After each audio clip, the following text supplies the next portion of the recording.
Hello student, स्वागत है आप सबका एंजल साइंस लेक्चर में। आज हम लोग स्टार्ट करेंगे क्लास 10th के फिजिक्स का चौथा यूनिट करंट इलेक्ट्रिसिटी अर्थात विद्युत धारा आज स्टार्ट करने जा रहे हैं।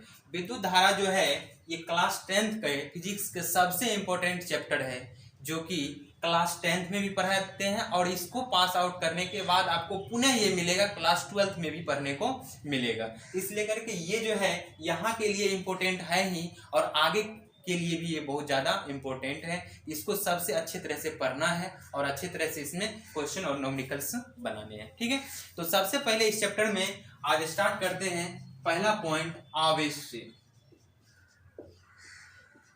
आवेश, चार्ज।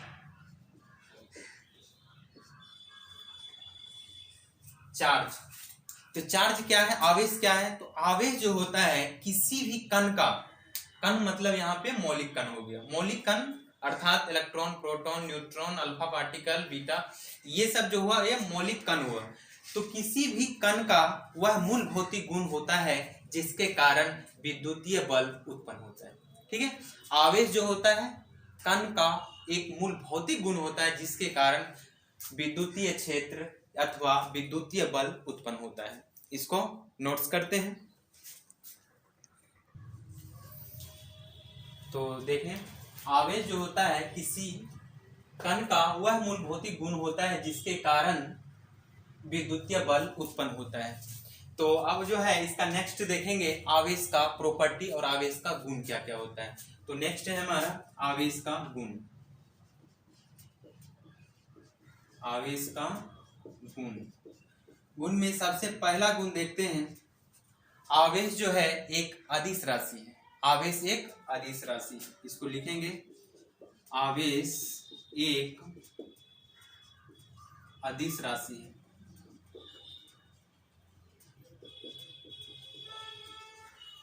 दूसरा गुण, आवेश जो होता है वो दो प्रकार का होता है। आवेश दो प्रकार के होते हैं। आवेश दो प्रकार के होते हैं। आवेश दो प्रकार का होते हैं। ये हो गया आवेश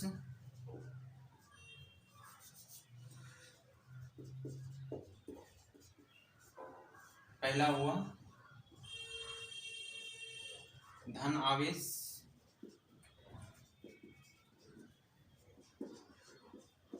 दूसरा हुआ ऋण आवेश।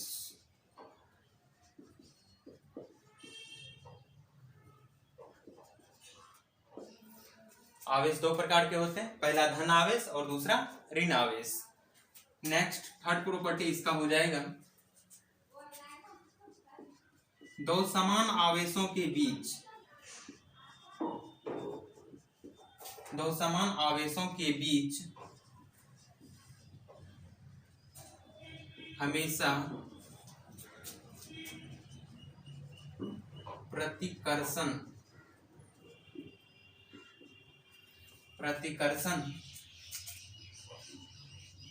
बल लगता है। दो समान अर्थात इसके बाद लगता है जबकि दो असमान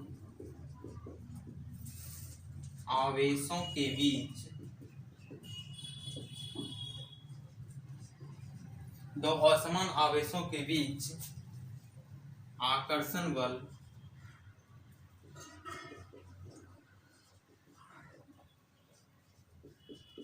लगता है। अर्थात पॉजिटिव पॉजिटिव, प्लस प्लस या माइनस माइनस, प्लस प्लस या माइनस माइनस, इन दोनों के बीच हमेशा लगेगा प्रतिकर्षण बल।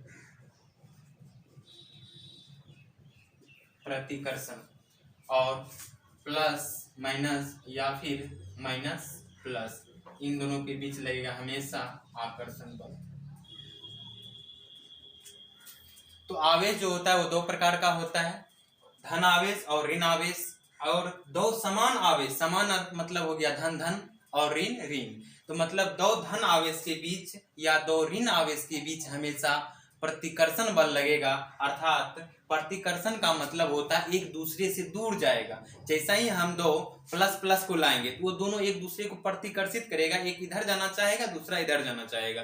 तो या फिर हम माइनस माइनस को भी लाएंगे तो ये भी प्रतिकर्षित होगा, ये भी प्रतिकर्षण बल, इन दोनों के बीच प्रतिकर्षण बल लगेगा। तो दो समान आवेशों के बीच हमेशा प्रतिकर्षण बल लगता है, जबकि दो असमान मतलब हो गया एक प्लस दूसरा माइनस, तो या फिर एक माइनस तो दूसरा प्लस, इन दोनों आवेशों के बीच हमेशा क्या होगा, आकर्षण बल होगा।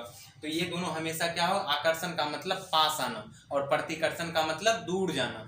तो यहाँ पे दो असमान आवेशों के बीच हमेशा आकर्षण बल लगता है, अर्थात प्लस प्लस और माइनस माइनस प्रतिकर्षण, प्लस माइनस माइनस प्लस आकर्षण बल लगता है। ठीक है, इसके बाद नेक्स्ट हो जाएगा फोर्थ, आवेश हमेशा संरक्षित रहता है।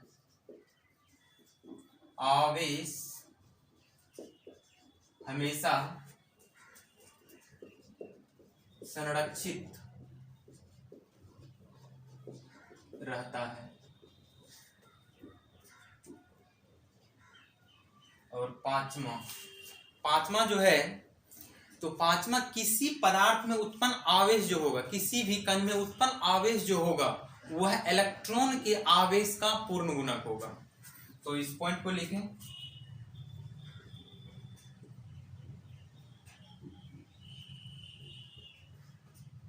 किसी वस्तु पर उत्पन्न आवेश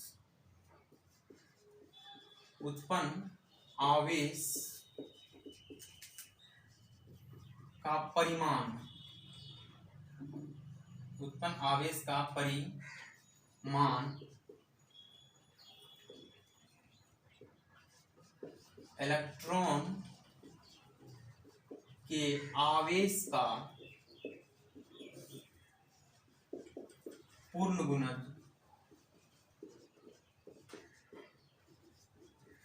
होता है।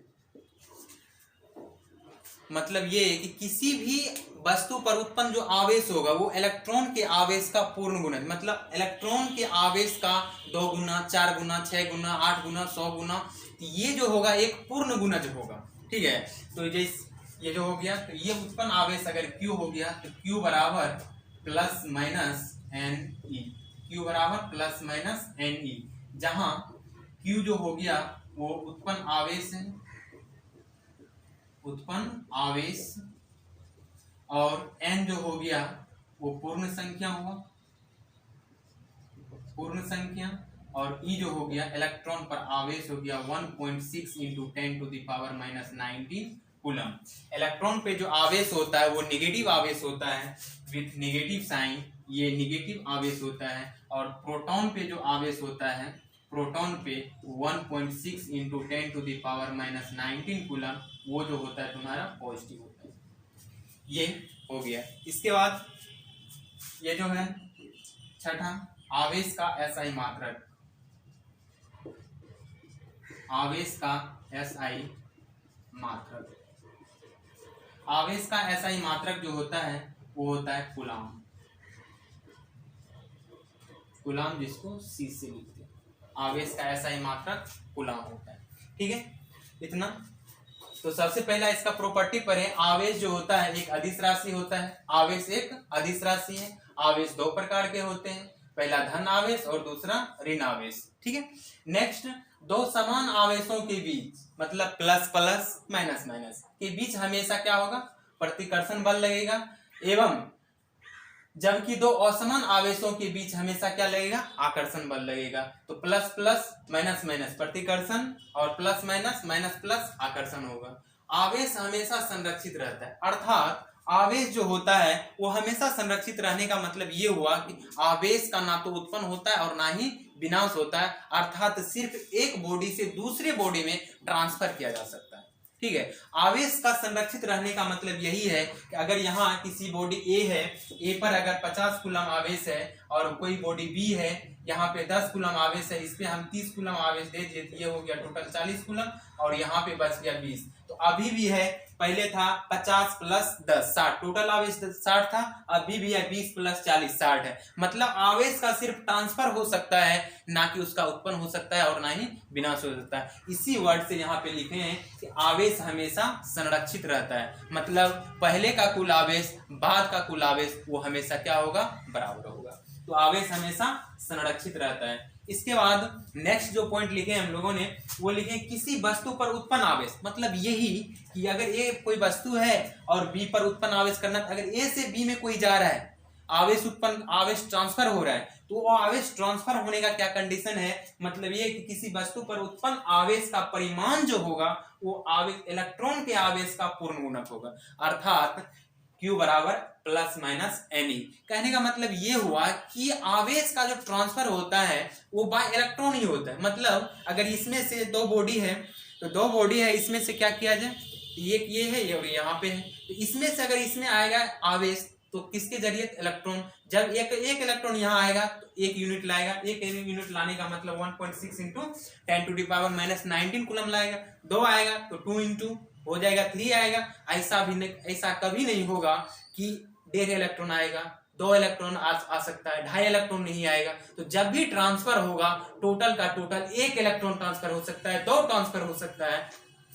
इसी लेकर के यहाँ पे कहा गया कि पूर्ण गुणज मतलब 1 2 3 4 इस तरह का पूरा होना चाहिए, कभी भी 2 2.5 इस तरह से इलेक्ट्रॉन का ट्रांसफर नहीं होता है। तो जब भी इलेक्ट्रॉन का ट्रांसफर होगा तो वो होगा पूर्ण गुणज, पूरा का पूरा होगा। इसलिए करके यहाँ पे है आवेश जो होता है पूर्ण गुणज होता है, इलेक्ट्रॉन के आवेश का पूर्ण गुणज होता है, मतलब Q बराबर प्लस माइनस एनी। ये प्लस माइनस क्यों है कि जब हम आवेश इलेक्ट्रॉन बाहर जाता है तो धन आवेश होता है। इस बॉडी पे क्या, अगर इसमें से इलेक्ट्रॉन निकालेंगे इस पे धन आवेश आएगा, और इसमें अगर इलेक्ट्रॉन इसमें आएगा तो ऋण आवेश होगा। तो उसको भी हम डिटेल से बता देते हैं कि कब धन आवेश उत्पन्न होता है, कब ऋण आवेश उत्पन्न होता है, वो देख लेते हैं। तो फिलहाल ये जो होता है प्लस माइनस एनी, Q बराबर प्लस माइनस एनी। एन क्या हो गया, पूर्ण संख्या, और Q हो गया उत्पन्न आवेश, E हो गया इलेक्ट्रॉन पर आवेश। याद रखना है इलेक्ट्रॉन पर जो आवेश होता है वो 1.6 इंटू 10⁻⁻19 कूलम होता है, और इसकी प्रकृति जो होता है वो निगेटिव होता है, मतलब ऋण आवेश होता है। और उतना ही होता है प्रोटॉन पे 1.6 इंटू 10⁻⁻19 कूलम, और वो जो होता है इसकी प्रकृति वो होता है धन आवेश होता है। ठीक है, आवेश का ऐसा ही मात्रक कूलम होता है, आवेश का ऐसा ही मात्रक कूलम हो जाता है। तो नेक्स्ट यहाँ तक समझ में आ गया। अब आगे स्टार्ट करते हैं। अब देखते हैं कि किसी भी एलिमेंट पे कब प्लस आवेश उत्पन्न होगा अब और कब माइनस आवेश उत्पन्न होगा, उसको देखते हैं। तो सबसे पहले हम एक एग्जांपल लेते हैं, सोडियम का ही ले लेते हैं। सबसे आसान सोडियम, परमाणु संख्या इसका 11, परमाणु भार 23। इसमें इलेक्ट्रॉन की संख्या देखें तो किसके बराबर होता है, परमाणु संख्या के बराबर, मतलब यहाँ पे हो गया 11। प्रोटॉन की संख्या वो भी 11। न्यूट्रॉन की संख्या होता है A माइनस जेड, ए कितना 23 माइनस 11, ये कितना हो गया 12। अगर नहीं आ रहा है तो यहाँ पे जो होता है हम लिख देते हैं, ये कोई तत्व हुआ, ये जेड परमाणु संख्या और ये द्रव्यमान। परमाणु भार ये होता है परमाणु संख्या, परमाणु संख्या होता है, और ये होता है परमाणु भार, परमाणु भार होता है। तो अगर यहाँ पे जो है इलेक्ट्रॉन की संख्या जो होता है वो जेड के बराबर, मतलब परमाणु संख्या के बराबर ही होता है, और प्रोटॉन की संख्या जो होता है वो भी जेड के बराबर ही होता है, और न्यूट्रॉन की संख्या जो होता है वो ए माइनस जेड करते हैं तब आता है, ए माइनस जेड। ठीक है, तो इसको देख लेना है। यही होता है इलेक्ट्रॉन प्रोटॉन और न्यूट्रॉन निकालने का तरीका। तो यहाँ पे 11 इलेक्ट्रॉन 11 प्रोटॉन 11 और न्यूट्रॉन निकालने के लिए 23 माइनस 11 करेंगे 12 आ जाएगा। अब यहाँ से क्या करते हैं कि हमने इससे एक इलेक्ट्रॉन निकाल देते हैं, एक इलेक्ट्रॉन निकाल देते हैं। तो सोडियम यहाँ पे हो गया Na, ठीक है। अब यहाँ पे एक इलेक्ट्रॉन निकाल दिए, तो पहले कितना था 11 इलेक्ट्रॉन, पहले कितना था 11, अब कितना बच जाएगा 10। अब इलेक्ट्रॉन कितना बच गया 10 इलेक्ट्रॉन। और प्रोटॉन कितना, प्रोटॉन तो निकला नहीं, प्रोटॉन तो 11 का 11 ही रहेगा। और न्यूट्रॉन कितना, न्यूट्रॉन भी नहीं निकला, 12 का 12। अब यहाँ पे देखते हैं कि अभी बताए हैं कि इलेक्ट्रॉन पे जो आवेश होता है वो ऋण आवेश होता है, और प्रोटॉन पे आवेश जो होता है वो धन आवेश होता है, और बराबर होता है। मैग्नीट्यूड दोनों का बराबर होता है, मतलब परिमाण दोनों का बराबर होता है। तो सिर्फ प्रकृति दोनों का अलग अलग होता है, एक पॉजिटिव होता है, दूसरा निगेटिव होता है। यहाँ से देखें 11 इलेक्ट्रॉन है, मतलब 11 निगेटिव चार्ज है, 11 निगेटिव है, और यहाँ पे प्रोटॉन पे क्या है, पॉजिटिव, 11 पॉजिटिव। अब यहाँ से देखो 11 निगेटिव 11 पॉजिटिव, मतलब किसी वस्तु पर जितना प्लस देंगे उतना ही माइनस देंगे, तो चार्ज दोनों कैंसिल आउट हो जाएगा, क्या बचेगा, 0। 11 प्लस 11 माइनस क्या बचा, 0। देखो अभी इस पे कोई आवेश नहीं है ना। नेक्स्ट इधर आ जाओ, यहाँ पे क्या है, इलेक्ट्रॉन पे आवेश, इलेक्ट्रॉन कितना 10, कितना कौन सा आवेश, ऋण आवेश। प्रोटॉन कितना 11, कौन सा आवेश, तो धन आवेश है। अब इन दोनों को ऐड करें तो यहाँ क्या है कि 10 माइनस का है और 11 प्लस का है, फाइनली एक प्लस का हमको बच जाएगा, तो यहाँ पे Na प्लस आ जाता है, Na प्लस आ गया, यही हो गया आवेश, धन आवेश उत्पन्न हो गया। तो यहाँ से एक बात याद रखना, धन आवेश कब उत्पन्न होता है, जब इलेक्ट्रॉन का ट्रांसफर होता है, जब किसी वस्तु से इलेक्ट्रॉन को बाहर निकालते हैं तब उस पे जो उत्पन्न होता है वो धन आवेश उत्पन्न होता है। इसी तरह से एक और इलेक्ट्रॉन निकालेंगे, एक और आवेश आ जाएगा, जितना इलेक्ट्रॉन निकालेंगे उतना प्लस आएगा, और इसी का जस्ट उल्टा, जितना इलेक्ट्रॉन ऐड करेंगे उतना ही माइनस आ जाएगा। ठीक है, अगर यहाँ से एक एग्जांपल और ले लेते हैं, एल्युमिनियम है, ये 13 और 27, इलेक्ट्रॉन कितना 13, प्रोटॉन 13, न्यूट्रॉन 27 माइनस 13 14 हो गया। इसमें से हम क्या करते हैं, 3 इलेक्ट्रॉन को निकाल लेते हैं, 3 इलेक्ट्रॉन निकाल दिए, तो ये हो गया Al। अब यहाँ से इलेक्ट्रॉन कितना बच जाएगा, 13 था, अब बच जाएगा 10, प्रोटॉन अब बच जाएगा 13, न्यूट्रॉन 14। अब यहाँ से देखो निगेटिव का और ये पॉजिटिव का, ये निगेटिव का और ये पॉजिटिव का। अब इन दोनों को ऐड करते हैं तो 13 निगेटिव 13 पॉजिटिव, खत्म, न्यूट्रल चार्ज, कोई आवेश नहीं होगा, यहाँ पे कोई आवेश नहीं। यहाँ पे 10 माइनस 3 प्लस का, तो फाइनली 3 प्लस बच जा रहा है ना, यहाँ पे Al पे कितना आ जाएगा 3 प्लस का। यही देखिए 3 इलेक्ट्रॉन निकाले, तो जिससे 3 इलेक्ट्रॉन निकाले उस पे कितना आवेश, प्लस का 3 इलेक्ट्रॉन निकालने से धन आवेश उत्पन्न होता है। यहाँ से लिख सकते हैं इलेक्ट्रॉन निकलने से धन आवेश उत्पन्न होता है, इलेक्ट्रॉन निकलने से धन आवेश उत्पन्न होता है। इसी तरह से हम ऋण आवेश का देखें तो कोई हम ऑक्सीजन ले लेते हैं, ऑक्सीजन 8 और 16 होता है, इसमें भी इलेक्ट्रॉन कितना हो जाएगा 8, प्रोटॉन कितना 8 और न्यूट्रॉन 16 माइनस 8 करेंगे 8 आ जाएगा। ठीक है, इसमें से हम क्या करते हैं 2 इलेक्ट्रॉन निकाल देते हैं, 2 इलेक्ट्रॉन जोड़ देते हैं, सॉरी 2 इलेक्ट्रॉन ऐड कर दिए, 2 इलेक्ट्रॉन इसमें जोड़ दिए। अब 2 इलेक्ट्रॉन जोड़ देंगे तो ऑक्सीजन तो वही रहेगा, अब पहले 8 था 2 और जोड़ दिए तो अब इलेक्ट्रॉन कितना हो जाएगा 10 इलेक्ट्रॉन। इसके बाद प्रोटॉन उतना ही रहेगा 8 प्रोटॉन, और न्यूट्रॉन कितना हो जाएगा 8। अब देखो इलेक्ट्रॉन निगेटिव चार्ज है, प्रोटॉन पॉजिटिव चार्ज है, यहाँ भी इलेक्ट्रॉन निगेटिव प्रोटॉन पॉजिटिव, तो यहाँ पे देखो 8 माइनस 8 प्लस, खत्म, कोई आवेश नहीं है। यहाँ पे 10 माइनस का है 8 प्लस का है, तो फाइनली 2 माइनस का बच जाएगा, इसलिए करके यहाँ पे कितना चार्ज आएगा ऑक्सीजन पे -2। तो देख रहे 2 इलेक्ट्रॉन ऐड किए तो 2 माइनस चार्ज आएगा, 5 इलेक्ट्रॉन ऐड करेंगे तो 5 माइनस का चार्ज आएगा, समझ में आ गया। तो इलेक्ट्रॉन का ट्रांसफर के कारण ही प्लस और माइनस आवेश उत्पन्न होता है, सिर्फ और सिर्फ इलेक्ट्रॉन के ट्रांसफर के कारण ही क्या होता है, प्लस माइनस आवेश उत्पन्न होता है। तो जब हम इलेक्ट्रॉन निकालते हैं, मतलब ट्रांसफर कर देते हैं, निकाल देते हैं, बाहर कर देते हैं, तो कौन सा आवेश उत्पन्न होता है, धन आवेश। जब इलेक्ट्रॉन को ग्रहण करता है, या यहाँ पे लिख सकते हैं त्याग करता है, जब इलेक्ट्रॉन त्याग करता है तब धन आवेश, और जब इलेक्ट्रॉन ग्रहण करता है तब ऋण आवेश उत्पन्न होता है। जब इलेक्ट्रॉन ग्रहण करता है तो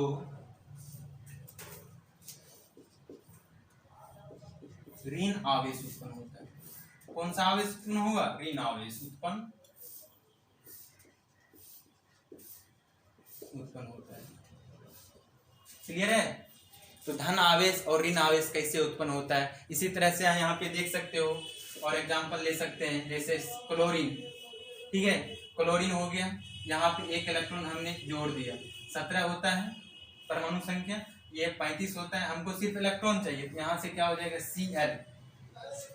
यहाँ पे हम सिर्फ ये देखता है, सिर्फ प्लस माइनस देखता है, एक इलेक्ट्रॉन जोड़े हैं तो क्या आएगा, प्लस आएगा या माइनस, माइनस आएगा, जोड़ने से क्या होगा, माइनस, Cl माइनस हो जाएगा। यहाँ पे Mg है, सोडियम सॉरी मैग्नीशियम है, इसमें से 2 इलेक्ट्रॉन बाहर कर दिए, तो इस पे क्या आ जाएगा, प्लस या माइनस, प्लस आ जाएगा, +2 यूनिट, ठीक है।